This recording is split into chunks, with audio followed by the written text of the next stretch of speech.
Today's presentation is sponsored by Enigma, issue number 4. Go to my website, www.enigma.com, and I have a sale. You get 11 of my ebooks for $10 at www.enigma.com. www.enigma.com.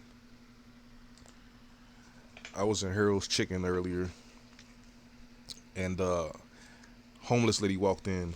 Well, I don't know if she was homeless or not, but she appeared to be homeless. She asked people, say, "Do you have anything to donate? Any money?" She gave me a penny. There had to been at least 10 people in the store, right? People was looking around, standing around. Nobody was budging. So I goes in my pocket to give her a couple of dollars, right? And then a lady at the cashier told the lady to get out the store.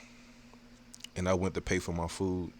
And the lady that was at the cashier gave me a really evil look, like she was displeased with my antics for giving the lady some money. And then there was a guy behind me talking to another guy about how he said he tried to offer her some food. She didn't want it. And saying how, they shouldn't be so proud about, getting food. And I say she asked for money. People need money to save. How a person gonna get out that condition with food? You can't save food.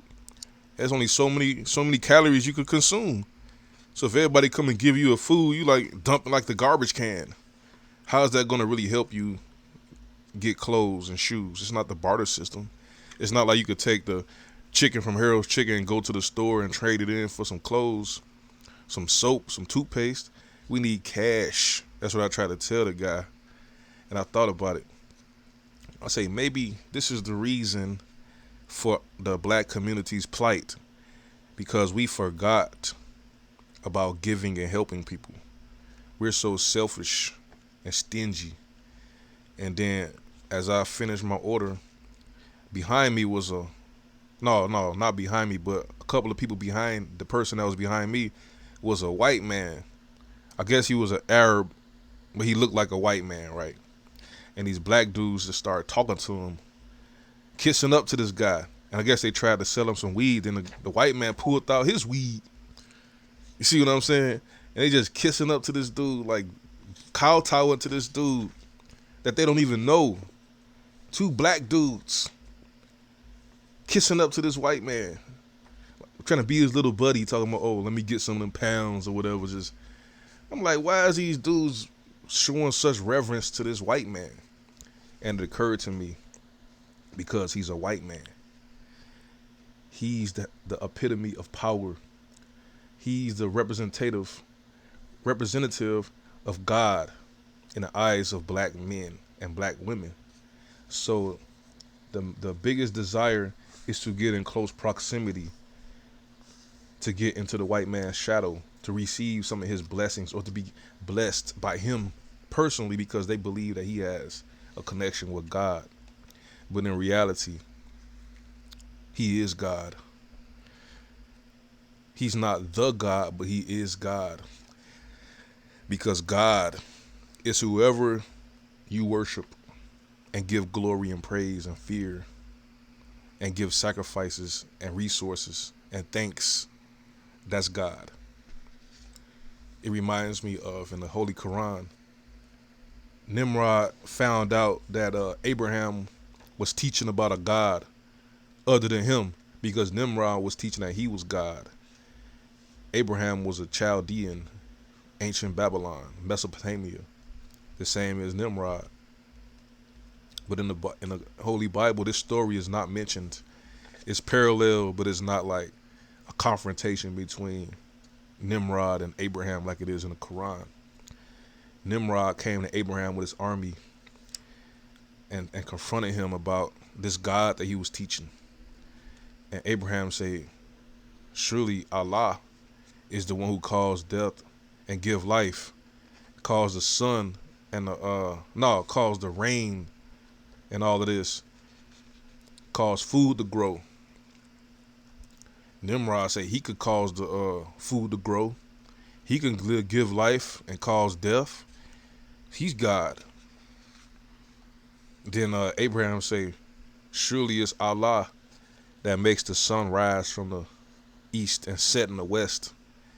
Can you make it rise from the west and set in the east? And at that point, Nimrod realized that he wasn't God. And he just walked away from Abraham. Let him live. The black people need the same revelation about the white man's capabilities, because it's not like the white man himself is telling you he's God, but the images that you have been seeing, the power that you have been witnessing, the fear, the terror that you have been experiencing, the torment, the torture, and to beg and pray. And it's almost like how King David had to build an altar to beg God to, stop the pestilence, the 3 days of pestilence. He had to actually appeal. He had to, like in the law, it says you has the right to petition the government for redress.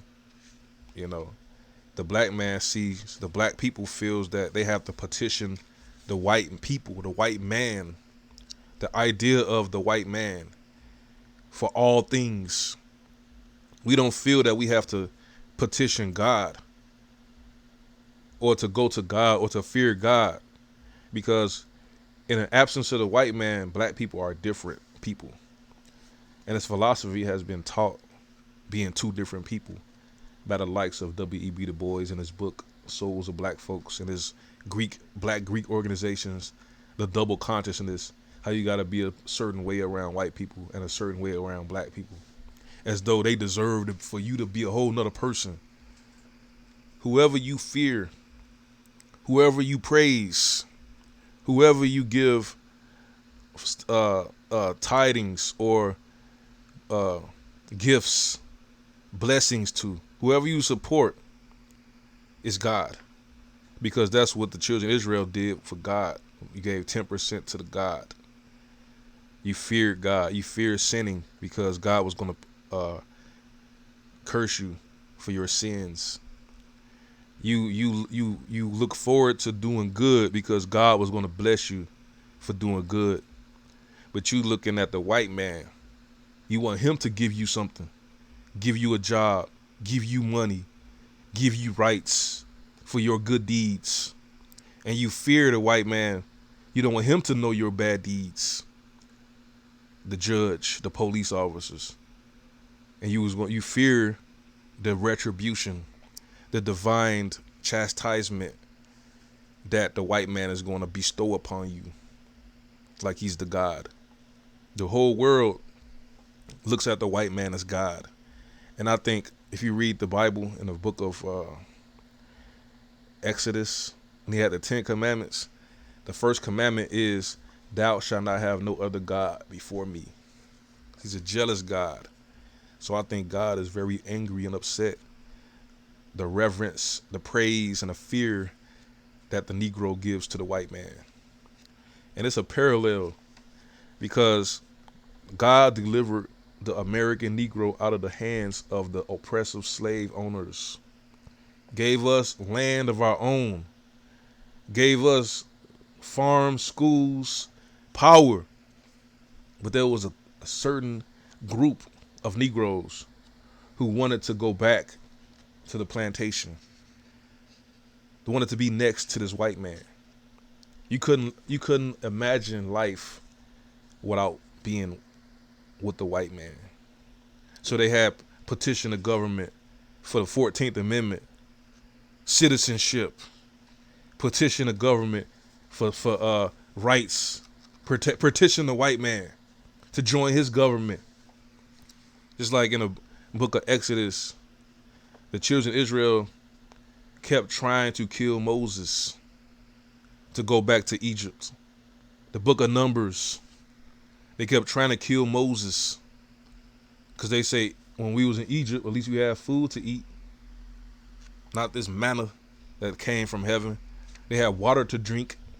Even though they were slaves, it was better than this.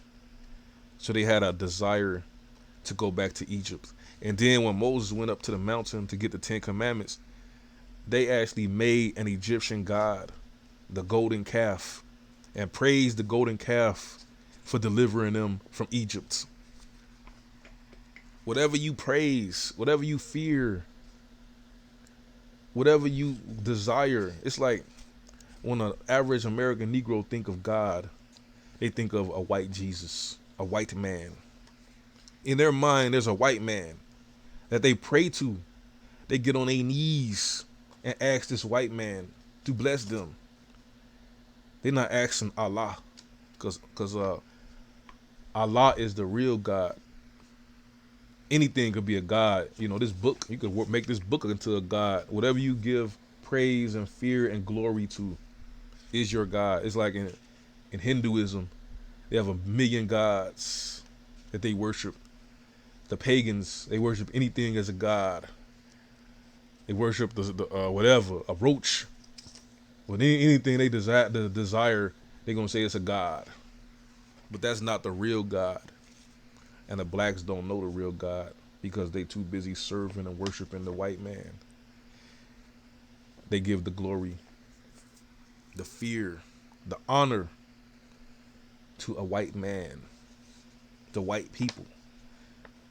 You're not trying to separate and ask the real God to bless you, to bless us, to allow us to have prosperity outside of this evil, wicked kingdom. You want to be in this evil, wicked kingdom. You're satisfied because you're saying you're not being subjected by a man. You're being subjected by a God. And that is desirable. When you look at another Negro, you see him as a man. And you treat him with disdain and disrespect and disregard. But you see that white man standing at Harold's Chicken, you give this man praise and honor and glory. That's because of his skin color. Now, people associate God with human characteristics, particularly pale skin and stringy straight hair. That makes you God. Or that makes you God-like. So the whole world wants to get these characteristics. They say Europe exports Caucasian male sperm all over the world, and these women have these half-white babies just to get this pale skin. Now, when you really look at it, if the whole world has pale skin, it loses its vigor because anybody can look like a pale skin. That means everybody's God.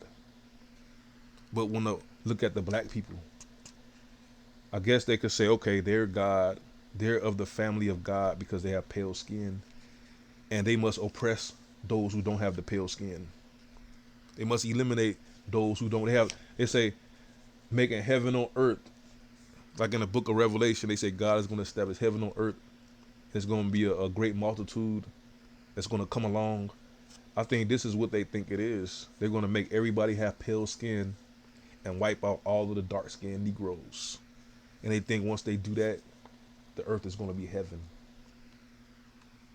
because of this pale skin and this stringy hair.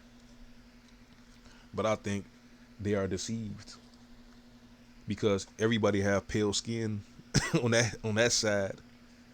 And how can you look at a physical characteristic as a godly trait when God allegedly is spirit, abstract?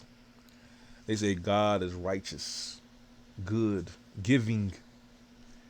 God is virtuous. So instead of them saying they're going to adopt virtuous qualities, virtuous traits, patience, they say God is slow to anger. God is giving, merciful, most merciful, beneficent, omnipotent, generous. Instead of looking at these traits and saying, okay, if I'm generous, beneficent, being beneficial to others, giving to others, you're going to be focused on getting your skin pale, turning your skin pale. And you can still be a rotten, wicked, evil devil as long as you have pale skin. You good. But that's the deception. And I think As long as the Negro think that pale skin and a white man is God, we're never going to get the blessings. Because for us to be like God, they say we got to align our heart with God. Like they say David was at the God's own heart. That means that your heart got to be lined with the God heart. And the God heart is those who are willing to just give. Because there's nothing that you have that God needs outside of your appreciation.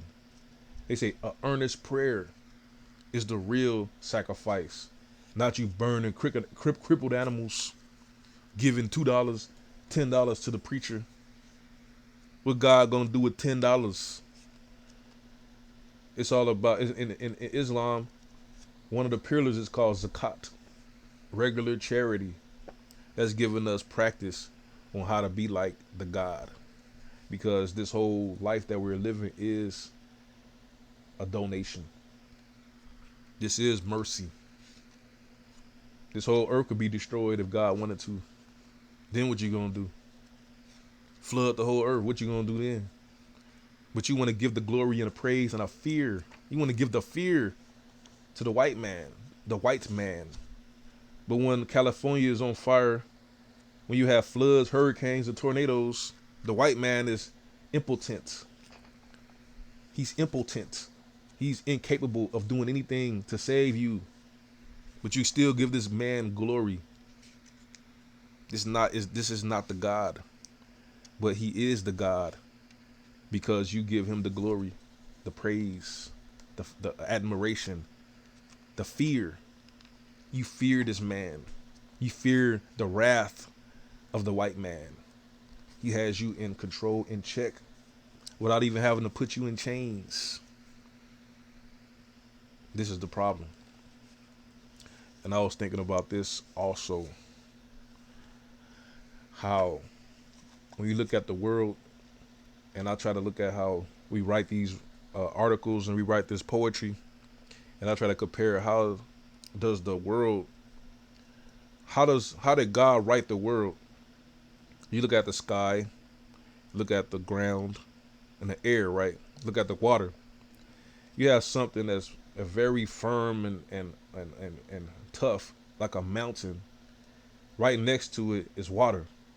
Two contrasting principles, but they're coexisting. And then you have this air that's on top of both of those things, that's invisible. And then you have this sky that you can't even touch, that's illuminated by sunlight through the clouds and through the dome or whatever. And you see the light reflecting off of that. And then you see the stars and the moon. It's like going to impossible heights and depths, but it makes up the composition. Stars, moon, sky, clouds, sun, ground, water. Or then you see dirt, and you see prairie, you see the vegetables, and you see all the flowers of the different colors, and you see the trees, a brown tree with green hair, or whatever color leaves it has.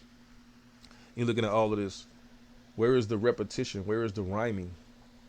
See what I'm saying? It seems like everything is totally different, yet it all is all cohesive.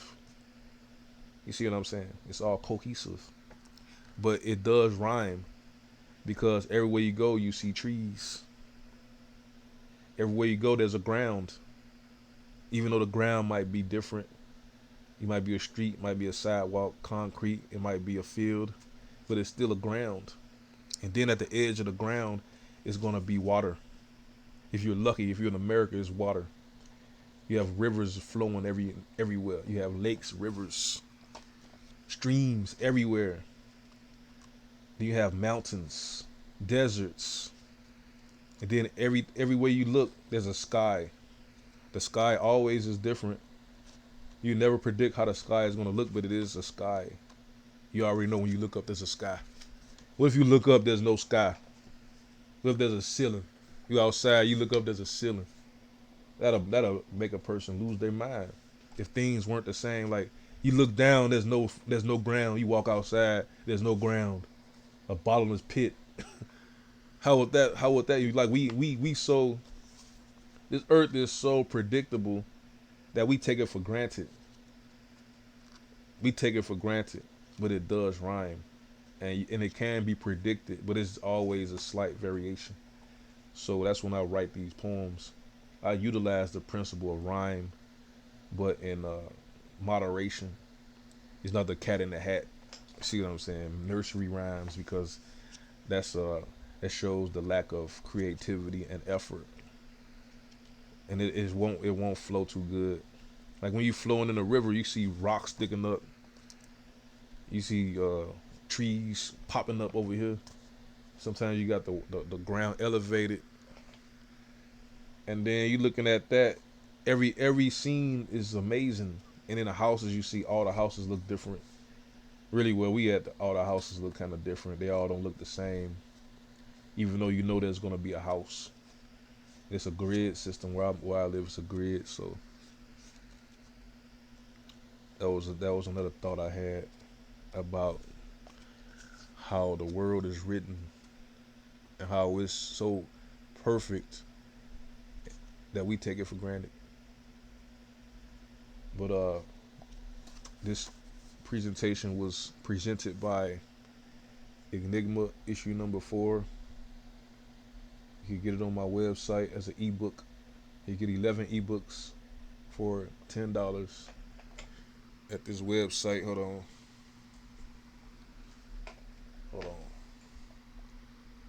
At this website, www.enigma.com, and stop worshiping the white man. Just like how when God say, if you knock down that idol, it can't pick itself back up. The same way with the white man. You knock down that idol, he don't have the power to pick his own self up. His own problems. He can't even solve his own problems. And you want him to solve your problems. You want to give the glory to him, to them.